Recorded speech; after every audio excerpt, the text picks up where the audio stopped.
मल्लापुर गांव में गोपू नाम का एक गरीब किसान रहता था। उसके पास 2 बैल थे, रामू और श्यामू।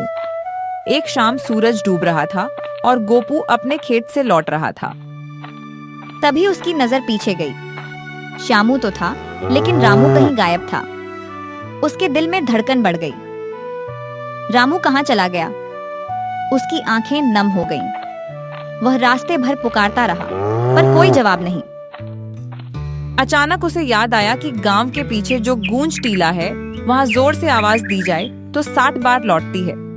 वह दौड़ता हुआ टीले के पास गया और पूरे गले से चिल्लाया, रामू, रामू, कहाँ है तू?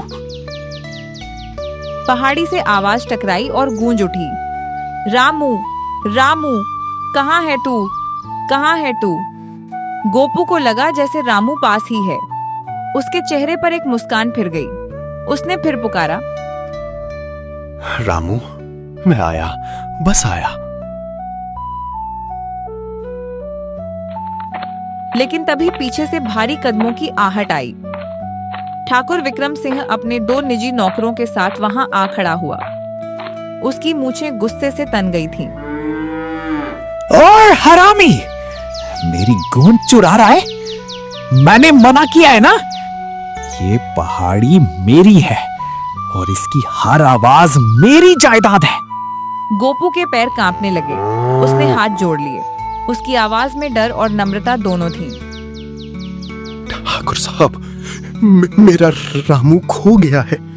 मैं तो बस उसे ढूंढ रहा था। गूंज तो अपने आप आई। मुझे क्या पता कि वो भी आपकी संपत्ति है। अपने आप? बहुत अच्छा। अब तूने मेरी गूंज का उपयोग किया, अतः इसकी कीमत चुकानी होगी। मेरे पास तो कुछ है ही नहीं साहब। 2 वक्त की रोटी मुश्किल से मिलती है। तो एक रास्ता है, तू ये गूंज हमेशा के लिए खरीद ले। 500 चांदी के सिक्के दे और ये गूंज तेरी होगी। जहां जहां ये जाएगी वहां तेरा हक होगा।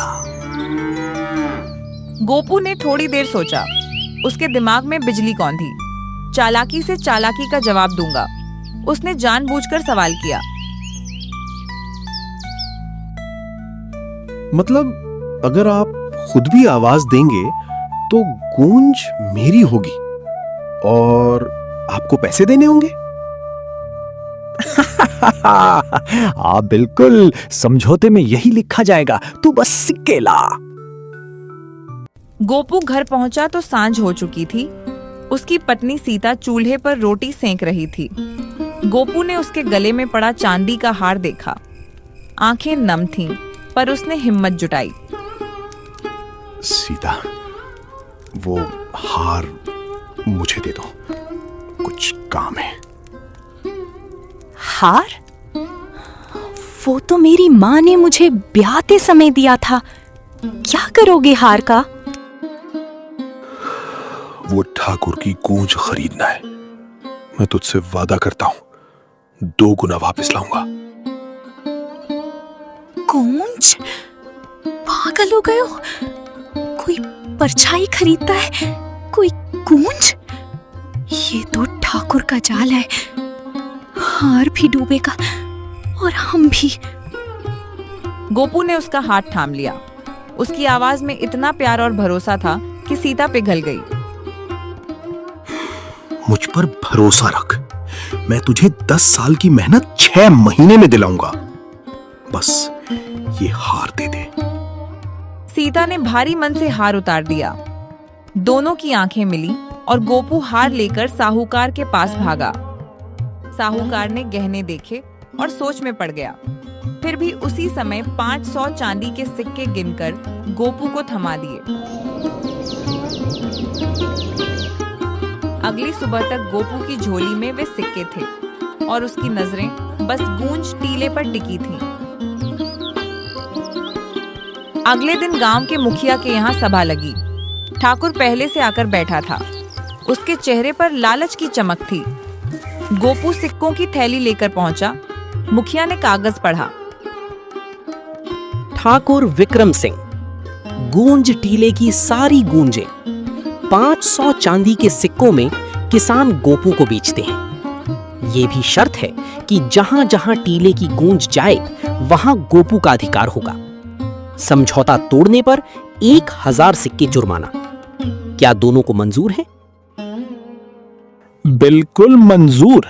लिखो कि अब गूंज का मालिक ये गरीब किसान है। जी मुखिया जी, मंजूर है। ठाकुर ने सिक्के गिन गिन कर रख लियो और घर चला गया। वह सोच रहा था, कितना बेवकूफ है, गूंज खरीदी है, अब इसी खुशी में एक नया घोड़ा लूंगा। लेकिन अगले दिन से असली खेल शुरू हुआ। सुबह सुबह गोपू टीले के सामने जाकर जोर जोर से चिल्लाने लगा, रामू, रामू, आवाज दे। गूंज 60 बार लौटी, रामू, रामू। आवाज ठाकुर की हवेली तक जा पहुंची। ठाकुर ने खिड़की से देखा तो गोपू वहीं खड़ा था। अरे क्या हो रहा है? सुबह सुबह कौन चिल्ला रहा है? ठाकुर गुस्से में गूंज टीले के पास पहुंचा तो देखा वहां गोपू खड़ा था और जोर जोर से चिल्ला रहा था, ठाकुर साहब, मैं अपनी गूंज का इस्तेमाल कर रहा हूं। मैंने इसके 500 सिक्के दिए हैं। आपको तो कोई दिक्कत नहीं? ठाकुर चुप हो गया, पर उसका मन बेचैन हो उठा। शाम तक गोपू ने 50 बार चिल्लाकर पूरे गांव में गूंज फैला दी। ठाकुर की नींद हराम। तीसरे दिन ठाकुर अपने मुंशी को डांट रहा था, ए बेवकूफ, यह हिसाब गलत है। उसकी आवाज पहाड़ी से टकराई और गूंज उठी, गलत है, गलत है। तुरंत गोपू झटके से वहां आ पहुंचा। ठाकर साहब, ये गूंज मेरी है। आपने बिना इजाजत मेरी गूंज का इस्तेमाल किया। अब नियम के अनुसार आपको 5 चांदी के सिक्के देने होंगे। बकवास मत कर। मैं अपने घर में बात नहीं कर सकता। समझौता पढ़ लीजिए, जहां गूंज वहां मैं। आपकी आवाज ने गूंज पैदा की तो मेरी संपत्ति का उपयोग हुआ, चाहे अदालत चले। ठाकुर ने चुपचाप 5 सिक्के निकालकर फेंक दिए। उसके हाथ कांप रहे थे, लेकिन गोपू रुका नहीं। अगले दिन उसने ठाकुर की हवेली की बगल में छिपकर एक छोटी सी सीटी बजाई।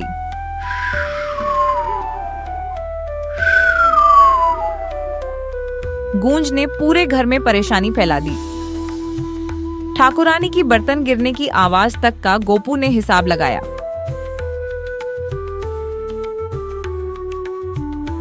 एक दिन ठाकुर छींक दिया। गोपू ने उसी वक्त आवाज लगाई, एक छींक की गूंज 10 सिक्के। ठाकुर पागल हो गया। रात को खाना खाते समय चम्मच की खनक, सुबह चाय पीते समय कप की टन-टन, हर चीज का बिल। ठाकुर अपने कमरे में बैठा सिर पकड़े परेशान सोच रहा है, अब क्या होगा? अब क्या होगा? नींद हराम हो गई है। घर में कहीं भी बात नहीं कर सकता। हर छोटी आवाज का बिल। ये कुम्हार तो मुझे पागल कर देगा। कल सुबह पंचायत बुलाऊंगा। ये सौदा तोड़ दूंगा, चाहे 1000 सिक्के ही क्यों न देने पड़े।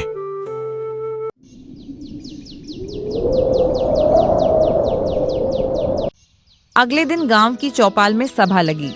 मुखिया, ठाकुर और गोपू के अलावा कई गांव के लोग भी जमा हो गए। मुखिया जी, मैं ये सौदा तोड़ रहा हूं। ये लो 1000 सिक्के इस कुम्हार को दे दो। मुझे अपनी हवेली में शांति चाहिए। मुखिया ने समझौता तोड़ने की कार्यवाही की। ठाकुर, पक्का इरादा है? समझौता तोड़ने के बाद पछताना मत। बस मुझसे नहीं होगा। गूंज और सिक्के दोनों ले जाए ये कुम्हार। मुझे सिर्फ चैन चाहिए। गोपू को 1000 चांदी के सिक्के मिले। उसने पहले हार गिरवी से छुड़ाया, फिर सीता के हाथ में सिक्कों की थैली रखी। सीता की आंखों से आंसू खुशी के आए।